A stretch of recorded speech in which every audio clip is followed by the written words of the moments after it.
মন্দির নিয়ে লড়ছি। একদিকে খুব ভালো হচ্ছে, মন্দিরটা করতে দিচ্ছে না, খুব ভালো হচ্ছে, ভীষণ আমার আনন্দ হয় জানো। আচ্ছা, মহাভারতের যে যুদ্ধ হয়েছিল, আমি কিছু কথা বলি, আপনাদের কষ্ট হচ্ছে আমি জানি।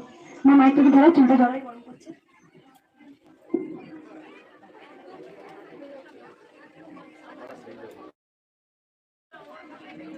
আচ্ছা, মহাভারতের যে যুদ্ধ হয়েছিল, কথা বলি একটু। মহাভারতের যে যুদ্ধটা হয়েছিল, দেখবেন সেই যুদ্ধে কিন্তু শুধু মিত্রতে যুদ্ধ হয়েছিল না, শত্রু মিত্রতে যুদ্ধ হয়েছিল। শত্রু মিত্রতে যুদ্ধ হয়েছিল, তারপরে মিত্রের জয় হয়েছিল। ঠিক সেম একই কৃষ্ণকালী মা এতটাই জাগ্রত, আমরা সবাই জানি। এক হচ্ছে, আমি কি করছি, আমি কোনো তাবিজ কবচ পাথর জলপুরা তেলপুরা সর্ষেপুরা নুনপুরা কোনো বিক্রি করি? আমি কি বলি?